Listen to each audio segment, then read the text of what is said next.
Hallelujah, Hallelujah, Hallelujah, Hallelujah.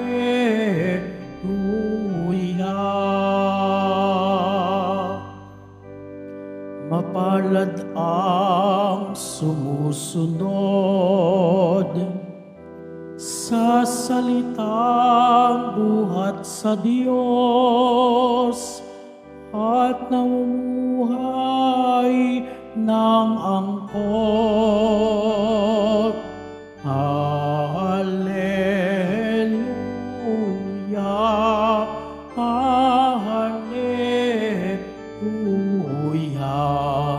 Hallelujah, Hallelujah.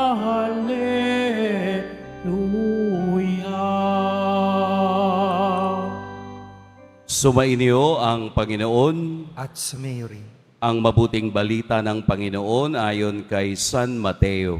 Papuri sa iyo, Panginoon. Noong panahong iyon, samantalang nagsasalita pa si Jesus sa mga tao, dumating ang kaniyang ina at mga kapatid. Naghihintay sila sa labas at ibig siyang makausap. May nagsabi sa kaniya, "Nasa labas po ang iyong ina at mga kapatid, at ibig kayong makausap." Ngunit sinabi ni Jesus, "Sino ang aking ina? At sino-sino ang aking mga kapatid?"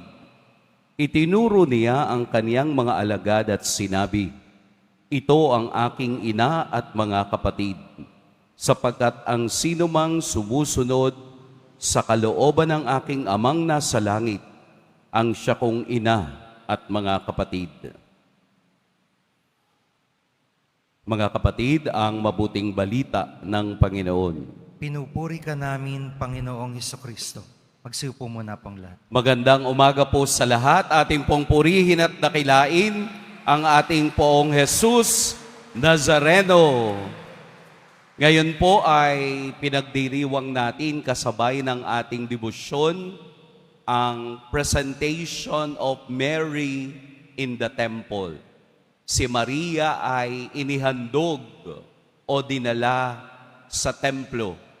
Isa itong kaugalian o kostumbre ng mga Hudyo, lalong-lalo na kung ang iyong anak ay nais mong ihandog sa Diyos. Kaya sila ay mabubuting mga Hudyo, sumusunod sa batas at naniniwala sa pagtawag ng Diyos sa kanila. Si Ana at San Joaquin ay nagpunta sa templo kasama si Maria at inihandog si Maria bilang alay at bilang kanilang pagtugon at pangako na si Maria ay magiging tagapaglingkod ng Diyos. 3 years old ang kanilang kostumbre na dinadala ang bata sa templo upang ihandog. Bakit po? Ano ang kahalagahan ng pagdadala kay Maria o paghahandog sa templo? Una, ang templo ay tinatawag nilang dwelling of God's presence. O sa kanilang salita ay Shekinah. Dito sa templong ito nananahan ang Diyos ng Israel. Pero let us go back. Tayo ay mag-rewind. Wala na ang lumang tipan. Wala na rin ang templo. Wala nang sumasaksi sa Shekinah. Tapos na ang panahon ng lumang tipan. Ang pagdadala kay Maria sa templo ay simbolo ng bagong kaban ng tipan. That Mary is the new ark of the covenant. Ano po yung covenant? Yung bagong tipan na ang buhay, kaligtasan, at awa at pag-ibig ng Diyos ay mas makikita sa kaniyang pagtatalaga ng sarili sa Diyos. That Mary is the new ark of the covenant. Sa kanya na ngayon nananahan ang Espiritu ng Diyos. Sa kanya na ngayon nananahan ang Diyos na hinihintay at pangako ng lumang tipan. Kaya nga isa sa mga titulo ni Maria ay kaban ng tipan. Tayo pong lahat ay nabinyagan na. Tayong lahat ay naihandog na sa Diyos. Nangangahulugang tayo rin ay pwedeng maging kaban ng tipan kung tayo'y sumusunod sa diwa at sa kaloob ng Diyos. Kaya nga po sa Ebanghelyo, sino ang aking ina at mga kapatid? Ang sumusunod sa kalooban ng aking ama, ang siyang aking ina at kapatid.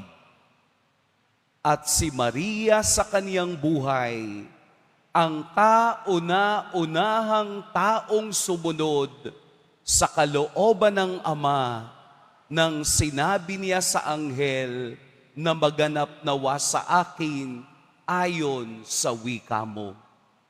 Nang sinabi yun ni Maria, doon nagkaroon ng katuparan na siya'y maging bagong kaban ng tipan at ang tipan na iyon ay walang iba kung hindi si Jesus Nazareno na ating tagapagligtas.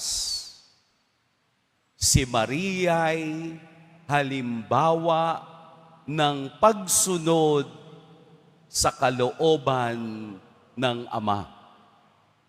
Tayo rin po sa bisa ng ating binyag, tayo rin ay inaanyayahang maging Shekinah, maging indwelling of the Spirit.